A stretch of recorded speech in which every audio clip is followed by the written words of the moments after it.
राज्य में एक राजा थे। राजा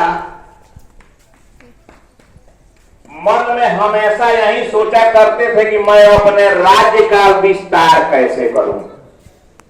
इसलिए वे अपने अगल बगल के जो राज्य थे उनसे हमेशा लड़ाई झगड़ा करके उनके राज्य को वह हड़पने का प्रयास करते रहते थे। कुछ समय बीता, एक राजा की मानसिकता यही थी, लड़ाई झगड़ा बराबर उनके मन में था। यह इस कारण से वे बीमार रहने लगे। उनका इलाज लगातार होता रहा। देश विदेश से अच्छे अच्छे वैद्य को बुलाया जाता था, वैद्य जी आकर के दवा देते थे, लेकिन उस दवा का राजा पे बहुत असर नहीं होता था। ध्यान से सुनो, ध्यान से सुनोगे तो गर्मी नहीं लगेगी, ध्यान से नहीं सुनोगे तो गर्मी लगेगी। तो तरह तरह के अलग अलग वैद्य आते थे, अपनी दवा करते थे, लेकिन उस दवा का असर राजा पे नहीं होता था और राजा की बीमारी लगातार बढ़ती जा रही थी। ये बात पूरे राज्य में फैल गई कि हमारे राजा जो है वह काफी दिन से बीमार चल रहे हैं और उनकी बीमारी लगातार बढ़ती जा रही है। यह बात सुनकर गांव का एक बुजुर्ग राजा के पास आया और बोला कि महाराज, आपके बीमारी का इलाज मेरे पास है। इस बात को जब राजा सुने तो काफी प्रसन्नता हुई, क्योंकि वो तो बीमारी से परेशान थे। बहुत सारे वैद्य जो है आकर के चले गए, राजा ठीक नहीं हो रहे थे। अब इस परिस्थिति में कोई आकर के कहे कि हाँ आपकी बीमारी का इलाज मेरे पास है, तो खुशी निश्चित रूप से होगी। राजा को इस बात की खुशी हुई। राजा बोले कि ठीक है, आप मेरा इलाज कीजिए।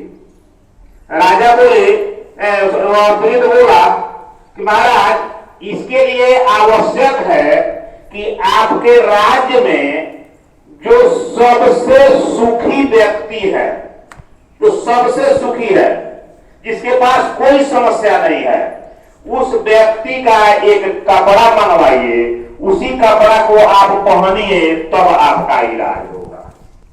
अब यह बात सुन करके सारे मंत्री जो है, दरबारी जो है, वो हंसने लगे कि भला ये कैसा प्रश्न है जी, ये हमारे राजा हैं और दूसरे का कपड़ा निकाला हुआ ला करके पहनाया जाएगा तो भी स्वस्थ होंगे।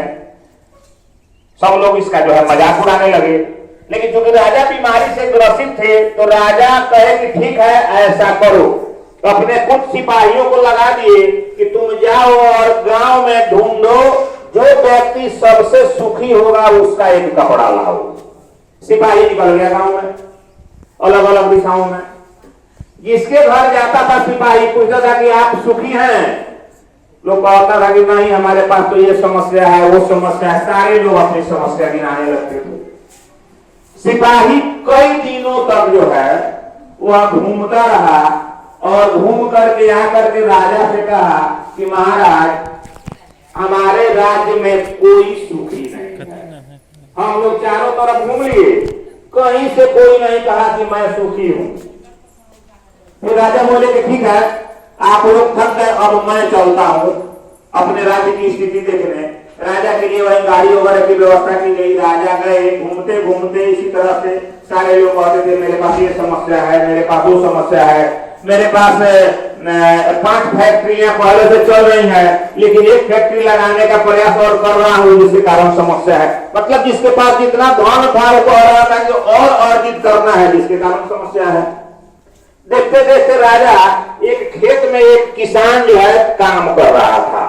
वह केवल कमर में धोती बांधे हुए था, ऊपर कुर्ता भी नहीं था। राजा वहां पहुंचे और बोले कि अच्छा ये बताइए, आप भी तो हमारे राज्य में रहते हैं। वह व्यक्ति बोला कि हाँ महाराज, मैं आप ही के राज्य में रहता हूं।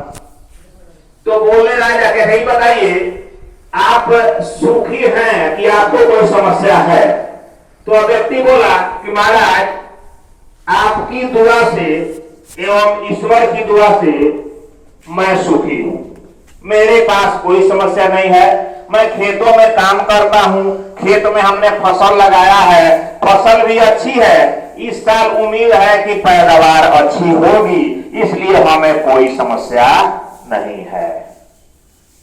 अब राजा समझ गए उसी समय कि देखिए इस राज्य में कितने बड़े बड़े लोग हैं, कितने धनवान धनी लोग हैं, लेकिन समस्या सबके पास है।